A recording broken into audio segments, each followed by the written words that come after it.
Hello दोस्तों, क्या हाल चाल आप सभी के। वेलकम टू सीएस अड्डा। हम ले आए हैं डोरमेंट कंपनी का पार्ट 3। और मैं ये बोल रहा हूँ आखिरी है पार्ट। परेशान मत हो कि सर कितना पार्ट लाओगे। पार्ट 3 आखिरी। मैंने बोल दिया पार्ट 3 आखिरी। मैंने आज पूरी पीपीटी बना डाली गई। ठीक है। पार्ट 3 आखिरी है डोरमेंट कंपनी का। फिर आगे चलेंगे अपन। ठीक है। तो लास्ट वीडियोस में हमने देखा था कि डोरमेंट कंपनी क्या होता है, इनएक्टिव कंपनी क्या होता है, अब सिग्निफिकेंट अकाउंटिंग ट्रांजैक्शंस क्या होता है। फिर हमने देखा था कि कितनी तरह से हम डोरमेंट कंपनी का स्टेटस मिलता है। फिर हमने प्रोसीजर देखा था कि कंपनी जब खुद से डोरमेंट कंपनी का स्टेटस लेने जाती है तो उसको क्या क्या फॉलो करना पड़ता है। फिर हमने देखा था कि एडवांटेजेस बोल लो या बेनिफिट्स बोल लो कि डोरमेंट कंपनीज को क्या क्या मिलते हैं। वो चीज़ें अभी तक हमने पार्ट 1 और पार्ट 2 में देख ली। क्विक रिव्यू मैंने दे दिया आप सभी को। तो इसी के साथ अब हम आगे बढ़ रहे हैं। आज क्या पढ़ना है। सबसे पहले हम आते हैं कि compliances under dormant company. Dormant company के अंदर कंप्लायंसेस क्या है, सबसे पहले हम ये पढ़ने जा रहे हैं। तो सबसे पहला है कंप्लायंस क्या है। Register should be maintain register of dormant company. जो भी रजिस्ट्रार है मतलब कि आरओसी वगैरह होते हैं, उनको रजिस्टर मेंटेन करना पड़ता है डोरमेंट कंपनी वगैरह का। हर आरओसी होगा वो डोरमेंट कंपनी का भी रजिस्टर फॉलो करेगा। स्ट्राइक ऑफ जो भी कंपनी हुई है उनका, propose to be strike off listed company, propose to be listed company, active company, private company, public company, partnership firm, हर तरह की कंपनी का अलग अलग रजिस्टर्स होता है। उसी में ही हमने बोला कि रजिस्ट्रार को मेंटेन करना पड़ेगा रजिस्टर ऑफ डोरमेंट का। सेकेंड, डोरमेंट कंपनी को मिनिमम कितने नंबर ऑफ डायरेक्टर्स रखने पड़ेंगे। अगर पब्लिक कंपनी है तो 3, प्राइवेट कंपनी है तो 2, और ओपीसी कंपनी है तो एक डायरेक्टर रखना ही पड़ेगा, चाहे आपकी एक्टिव कंपनी हो या डोरमेंट कंपनी हो। ठीक है। Third, the company has to file return of dormant company in form MSC 3। अभी तक हमने दो MSC के फॉर्म्स देखे थे, MSC 1, MSC 2। MSC 1 था कि एप्लीकेशन जब हम डोरमेंट कंपनी के लिए आरओसी को देते हैं, और MSC 2 में हमें सर्टिफिकेट मिल जाता है डोरमेंट कंपनी का। अब जब भी कंपनी जितने भी वक्त तक डोरमेंट कंपनी रहेंगी, उनको डोरमेंट कुछ रिटर्न्स फाइल करने पड़ेंगे। उनको बताना पड़ेगा कि हम ये एक्टिविटी नहीं कर रहे हैं, फंड फ्लो की एक्टिविटी नहीं कर रहे हैं, हम बस शांति से बैठे हैं। ये एनुअली उनको देना ही पड़ेगा फॉर्म। किस फॉर्म में आपको ये रिटर्न फाइल करना पड़ेगा, MSC 3 में हर साल देना पड़ेगा 30 दिन के अंदर। फाइनेंशियल ईयर एंड होता है हमारा 31 मार्च को, तो हमें 30 अप्रैल से पहले return of dormant company file करना पड़ेगा आरओसी के पास। ठीक है। तो 3 कंप्लायंसेस आ गए हमारे पास कि रजिस्ट्रार को, हम रजिस्ट्रार जो है रजिस्टर फॉर मेंटेन करेगा। सेकंड, डोरमेंट कंपनी जो है डायरेक्टर्स की जो लिस्ट है, पब्लिक कंपनी को 3 डायरेक्टर मेंटेन करके रखना है, प्राइवेट कंपनी को 2 डायरेक्टर, और ओपीसी कंपनी को 1 डायरेक्टर मेंटेन रखना है, अपॉइंट करके रखना है। हम ये भी कह सकते हैं। ठीक है, यही कहेंगे, सॉरी, मतलब कि एक अप्रोप्रिएट वर्ड पे जब जाते हैं तो और जो कंपनी है उसको return of dormant company file करना पड़ेगा 30 दिन के अंदर। फाइनेंशियल ईयर जब भी एंड होगा, मतलब कि 31 मार्च को ही होता है, तो 30 अप्रैल तक उसको return of dormant company file करना पड़ेगा इन फॉर्म MSC 3 में। ठीक है।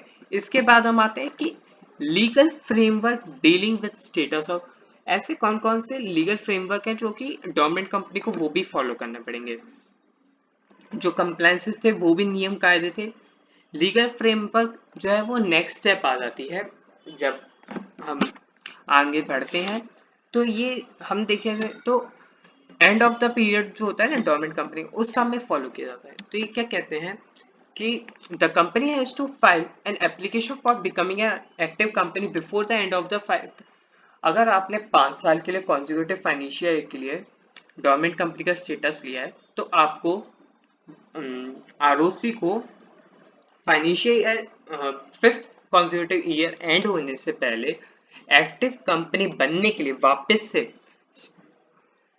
फाइल करना पड़ेगा फॉर्म, एप्लीकेशन फॉर्म, जो कि होता है MSC 4 में। हम आगे पढ़ेंगे।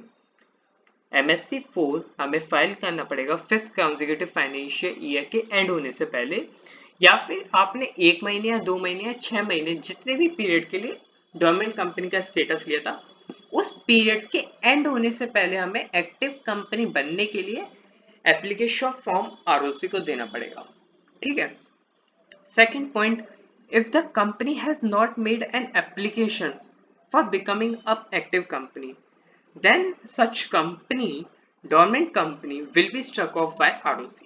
अगर कंपनी ने फिफ्थ फाइनेंशियल जैसे कि आज एंड हो रहा है, ठीक है, तो मेरे को ना इससे पहले एक्टिव कंपनी बनने के लिए MSC4 फाइल करना था कि ROC को, लेकिन मैंने नहीं किया। हो सकता है कि ROC जो है आपको 7 दिन का नोटिस पीरियड दे दे। अगर आरओसी ने नोटिस पीरियड दे दिया, आपने तब भी फाइल नहीं किया, या फिर आरओसी ने दिए ही नहीं, तो आरओसी के पास एक पावर है, डायरेक्टली वो आपकी कंपनी को स्ट्रक ऑफ कर देती है। स्ट्रक ऑफ मेरे को मालूम है, आप सभी ने पढ़ा है डिटेल में मेल लेक्चर्स में, तो मैं इस पे इधर वक्त ज्यादा नहीं करूंगा। ठीक है। Third point, if the company has contravened any condition during the status of dormant company, then such company has to file an application within 7 days to become an active company. Otherwise, the ROC will have we remove the name of the company from the list of dormant company after giving OOBH opportunity of being heard. ठीक है।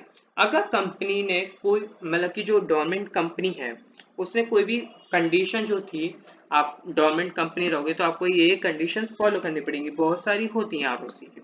अगर आपने कोई भी condition कॉन्ट्रावेंग कर दी तो हो सकता है कि वो पेनल्टी लगा दे आरओसी, या फिर वो बोले सही करो। हो सकता है कि आपकी जो कॉन्ट्रावेंट की थी कंडीशन वो बहुत बड़ी हुई या फिर रिपीटिव नेचर की है, तो फिर आप आरओसी जो है वो आपकी कंपनी को स्ट्रक ऑफ कर देगी आपको। या फिर अगर आपको स्ट्रक ऑफ से बचना है, या फिर बचना है कि आपकी कंपनी डोरमेंट कंपनी ही रहे या फिर एक्टिव कंपनी बन जाए, तो आपको 7 दिन के अंदर एप्लीकेशन फॉर्म देना पड़ेगा आरओसी को कि हमारे से ये भूल चूक हुई है, हमें माफ करिए और हम एक्टिव कंपनी बनना चाहेंगे। हो सकता है कि आप डोरमेंट कंपनी थे, आपको बाइंग सेलिंग गुड्स का नहीं था, तब भी आपने गुड्स बाय सेल का ऑर्डर ले लिया और आप एक्टिव कंपनी बने नहीं थे, तो ये कॉन्ट्रावेन हो जाता है कंडीशंस का। तो इस सिचुएशन में आपको 7 दिन के अंदर आरओसी को एप्लीकेशन फॉर्म MSC4 फाइल करना पड़ेगा to become a active company. ठीक है। लीगल फ्रेमवर्क 3 ही पॉइंट से, कंप्लायंसेस में भी 3 थे। लीगल फ्रेमवर्क क्या है, कंपनी को जो है, जो भी आपका डोरमेंट कंपनी का पीरियड ओवर होना वाला है उससे पहले आपको एक्टिव कंपनी बनने के लिए एप्लीकेशन फॉर्म देना है।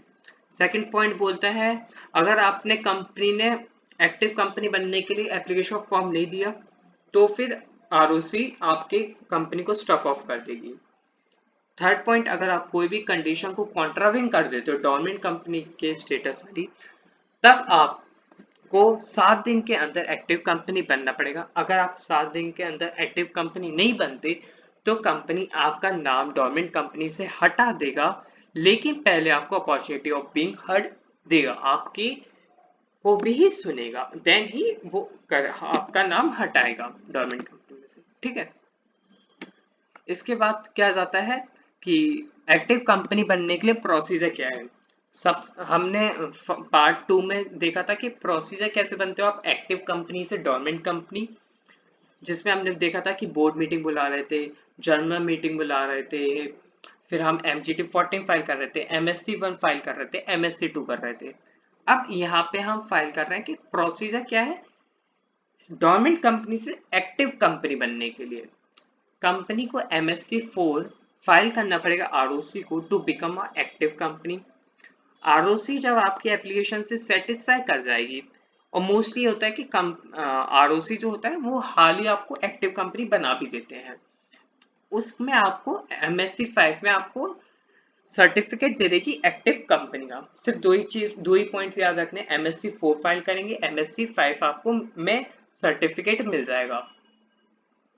जब भी हम रिवीजन करते हैं ना तो ऐसे ही करते हैं, अगर कोई एक प्रोसीजर है, मैंने अभी आपको एक्टिव से डोरमेंट से एक्टिव कंपनी पढ़ा रहा हूँ, लेकिन मैंने आपको 1 मिनट पहले 10 सेकंड में एक्टिव कंपनी से डोरमेंट कंपनी का जो प्रोसीजर था वो भी रिमाइंड करवा जो हमने पार्ट 2 में पढ़ा था।